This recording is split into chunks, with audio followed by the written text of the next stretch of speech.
smoke, ash, the acrid smell of burning. This is Los Angeles, January 2025. A city usually bathed in sunshine is now shrouded in a haze of fear and despair.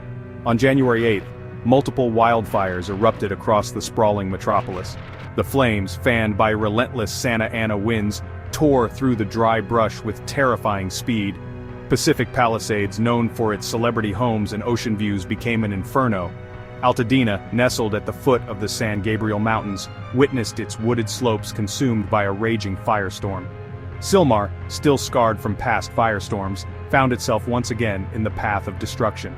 The flames spread rapidly. Homes, businesses, and dreams turned to ash in a matter of hours. The scale of the disaster is unprecedented. The flames have already claimed over 1,000 structures. The human cost is still unknown, but the fear is palpable. The City of Angels is under siege, held hostage by an inferno of our own making. The wail of sirens replaced the usual hum of traffic. Residents, their faces etched with panic and disbelief, were forced to flee their homes. Evacuation orders came swiftly, but for many, it was already too late. Roads became choked with cars, a desperate exodus from a city on fire. The lucky ones found refuge with friends or family outside the fire zone. Others crowded into makeshift shelters, their lives upended, their futures uncertain.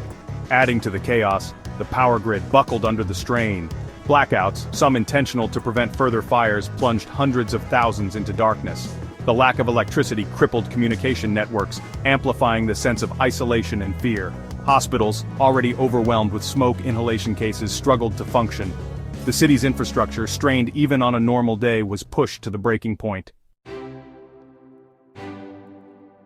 The Los Angeles County Fire Department, one of the largest and best equipped in the world, found itself outmatched.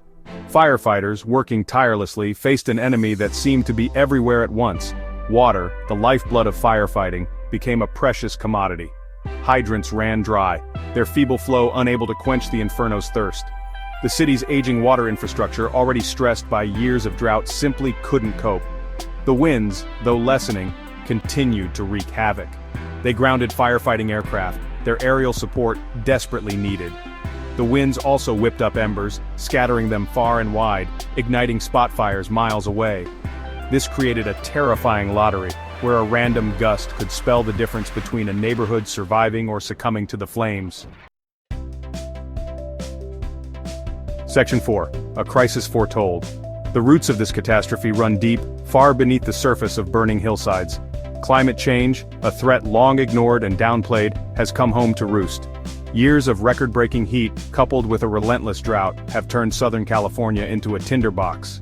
The lush, green hillsides of memory have long since given way to parched brush, ripe for ignition. Yet, despite the ever-growing warnings from scientists, our leaders have failed to act. We have clung to outdated notions of what is normal, refusing to acknowledge the new reality of a warming world. The infrastructure needed to deal with megafires was never built. The political will to enact tough but necessary measures to combat climate change was absent. We are now reaping what we have sown. Section 5. The Reckoning. The conflagration in Los Angeles is a tragedy of immense proportions. It is also a wake-up call. We can no longer afford to ignore the realities of climate change.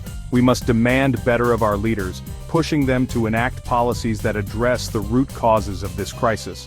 We need massive investments in renewable energy, sustainable forestry, and drought-resistant infrastructure. The task ahead is daunting, but we have no other choice. We must act now, with urgency and determination to prevent future tragedies. The future of Los Angeles, and indeed the planet, depends on it. The time for complacency is over. The time for action is now.